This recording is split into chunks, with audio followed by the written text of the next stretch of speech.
Welcome to VSOW, not a podcast, but a YouTube channel. Today we're diving into something pretty fascinating. The life and times of Jimmy Carter, a president whose story really goes beyond just like his years in the White House. It's so interesting to me how his time as president is often seen as troubled.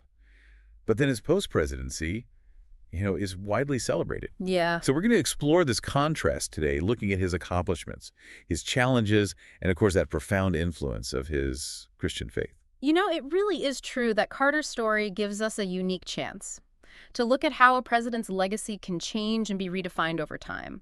What might be seen as a mistake in the moment can later, with historical perspective, actually become a big achievement. That's so true. For me, when I think about Carter's presidency, the first things that pop into my head are the economic troubles. Yeah. And of course, the Iran hostage crisis. I mean, those were some pretty dark days, right?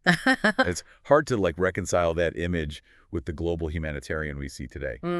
Yeah, you're right. Those events definitely cast a shadow over his time in office, but it's important to remember the context. Carter walked into a struggling economy and a world that was really in a state of change after Watergate and the Vietnam War. And while the hostage crisis in Iran was absolutely a tragedy, it's also worth noting that Carter put diplomacy first and ultimately got those hostages released without more bloodshed. It's easy to get caught up in the headlines of the time and miss the bigger picture. So I'm really curious, what are some of Carter's accomplishments from his presidency that might be less well known today, but are now seen as pretty significant? Well, there are quite a few, actually. Let's start with the Camp David Accords back in 1978. Carter personally stepped in and brokered peace between Egypt and Israel, two nations that had been fighting for decades. This wasn't just some symbolic handshake. It led to a real lasting peace treaty that continues to this day. That is truly a remarkable achievement, and one that fundamentally changed the geopolitical landscape of the Middle East. That's huge. I have to admit, I knew it was important, but I hadn't really thought about the full scale of its impact. It sounds like Carter's diplomatic skills were seriously put to the test there. Absolutely. He spent 13 very difficult days mediating between Prime Minister Begin of Israel and President Sadat of Egypt. He just refused to give up until they found common ground. It was a high-stakes gamble that really paid off, and it showed Carter's dedication to peace and his willingness to take those big risks for the greater good. Wow. And it wasn't just the Middle East where he made a difference, right? Didn't he also do something pretty bold with the Panama Canal? He did. Carter negotiated the Panama Canal treaties, which actually returned control of the canal to Panama. This was a huge symbolic gesture. It acknowledged Panama's sovereignty and right to its own territory. But it was also a very complex political move, and he had to overcome a lot of opposition here in the U.S.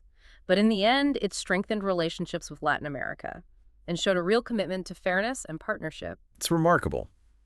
Giving up control of something as strategically important as the Panama Canal, I mean, that must take in serious political courage. It seems like he was always ready to challenge the way things were done, even when it wasn't the easy or popular thing to do politically. Exactly. And that willingness to stand by his principles is a theme we see again and again in Carter's story, especially when you look at his focus on human rights. It's true. Carter is often given credit for making human rights a core part of American foreign policy. It was a pretty radical change for that time, wasn't it? I'm curious how that actually played out. I mean, did it change actual policies? Or was it more like just a change in how we talked about things? Oh, it was much more than just talk. Carter truly believed that the U.S. had a moral obligation to stand up for human rights all over the world. And he backed up that belief with real action. He actually created a new position in the State Department specifically focused on human rights. And he started publishing these annual reports that documented the human rights conditions in countries around the world.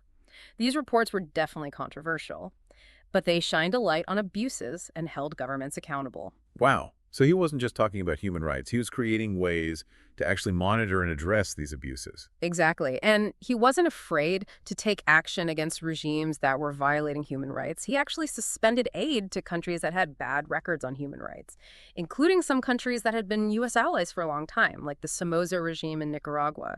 This put him in a tough spot because it went against the traditional Cold War politics, which often prioritized those strategic alliances over concerns about human rights. It's interesting to think about how his faith might have influenced those decisions. But Carter was very open about being a devout Christian. Yeah, you've hit on a really important part of who he is. Carter's Christian faith had a deep influence on his worldview and his approach to politics. He felt like it was his duty to stand up for people who were being oppressed and to advocate for justice and peace. That focus on human rights, in a lot of ways, was a direct reflection of his deeply held religious beliefs. It does seem like his faith was both a source of strength and a source of controversy throughout his career. Yeah. Didn't he even do a pretty infamous interview with Playboy magazine? Yes, he did, and it definitely caused a stir. Yeah. Carter talked openly about things like sin and lust, which some people thought was inappropriate for a president to be talking about.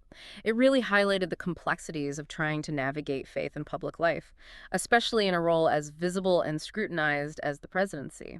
It's a reminder that even with the best intentions, things can get messy when faith and politics mix. There's always that risk of alienating some people. But it seems like Carter never really shied away from those difficult conversations. That's true. He stuck to his faith throughout his time as president, and it continued to shape his actions even after he left the White House.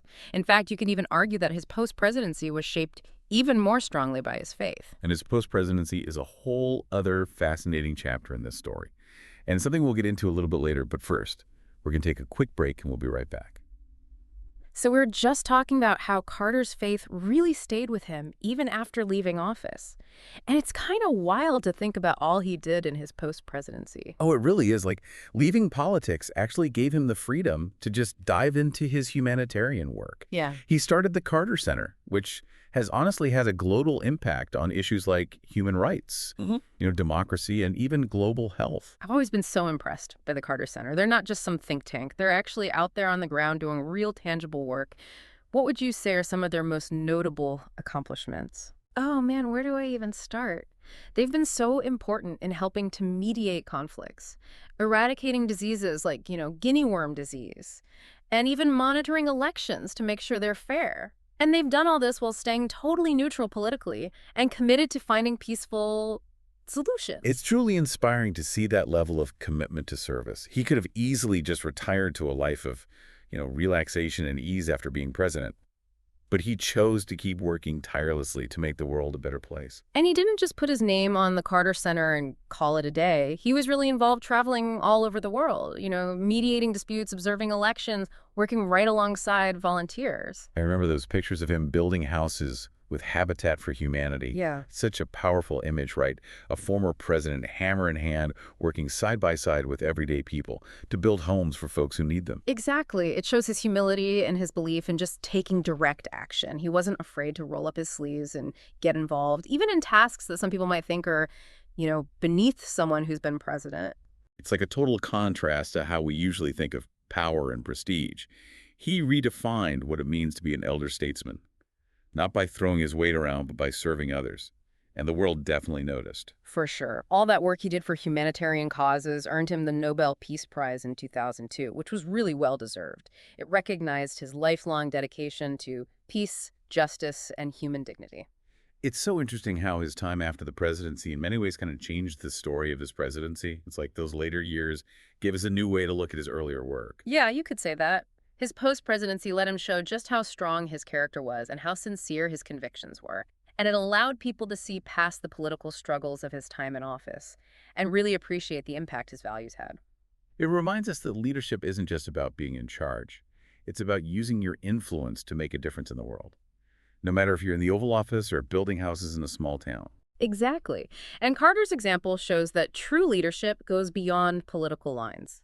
He's always been willing to speak out on tough issues, challenge the status quo, and hold everyone accountable to the same moral standards, whether they're allies or adversaries. It's that kind of principled leadership that feels kind of rare these days. Yep. He wasn't afraid to fight for what he believed in, even when it wasn't popular or politically safe. Exactly. And that's a powerful legacy to leave behind.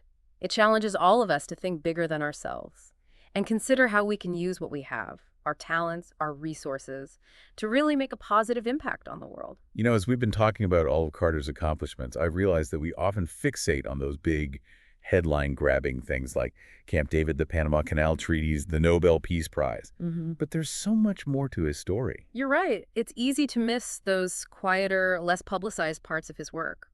But they're often just as meaningful. Like I recently learned about his efforts to fight guinea worm disease, which is this awful parasitic infection that used to be all over Africa. And Carter, through the Carter Center, played a huge role in almost completely getting rid of that disease. They worked so hard to educate people, provide clean water, and put in place these simple but effective ways to prevent it. It's mind-blowing to think that one organization, led by a former president, could have such a huge effect on the health and well-being of millions of people. It really shows the power of persistence, compassion, and believing that things can change. And it's a reminder that even problems that seem impossible to solve can be overcome with enough effort and people working together. It also highlights how connected we all are as a global community, these challenges we face. Whether it's disease, poverty, or conflict, they don't just stop at borders. Totally. And Carter, throughout his whole life, has been a constant advocate for global cooperation and a champion for the people who are most vulnerable. He's shown us that we all have a duty to care for each other and work towards a world that's more just and fair for everyone. His story is a good reminder that leadership isn't about having power or being rich. It's about using what you have, your influence, your resources, your compassion, to make a real difference in the lives of other people. And that's a legacy worth celebrating. Whether you agree with all of his political views or not, it's hard to deny the impact he's had on the world and the inspiration he's given to so many people. You know, it really is amazing to think about how wide-reaching his impact has been. From the highest levels of government to those villages struggling with disease, he's touched so many lives in so many different ways. It's like he's lived multiple presidencies, the one marked by those challenges during his term, and then the one that came after, even stronger, driven by this dedication to service and a deep faith. Yeah, and it's not just the sheer amount of work he's done, it's the way he's gone about it. You never hear about Carter, using his position for personal gain or getting caught up in partisan fights. It's always been about the bigger picture, about finding common ground and promoting peace. Right, and that's what makes his story so fascinating. It shows that leadership can be quiet and principled, driven by a real desire to make things better. It doesn't always have to be about, grandstanding or playing politics. And in a world that often feels so divided and cynical, that message is more important now than ever. It reminds us that people, even those who've held the highest office, can choose to dedicate themselves to something bigger than themselves. And that by doing so, they can have an impact that goes beyond any political position. Carter's legacy isn't just about his presidency, it's woven into global diplomacy, humanitarian aid, and the constant pursuit of peace and justice. It's a legacy that should inspire us all to think about how we can contribute to making the world a better place, no matter our background or our position in life. Absolutely. Whether it's volunteering our time speaking up for causes we care about, or just treating each other with kindness and compassion, we all have the potential to leave a positive mark on the world. Well, it's been a real privilege to explore Jimmy Carter's life and legacy with you today. I hope this deep dive has given you some insightful takeaways, and maybe even sparked some inspiration. We encourage you to keep learning about this remarkable man, and think about the lessons his story holds for all of us. And if you'd like to share your thoughts on Jimmy Carter's legacy, or anything we've talked about today, please leave a comment below. We'd love to hear from you. And don't forget to like and subscribe to VSOW, not a podcast, but a YouTube channel for more deep dives into fascinating people and events. Thanks for joining us. We'll see you next time on VSOW, not a podcast, but a YouTube channel.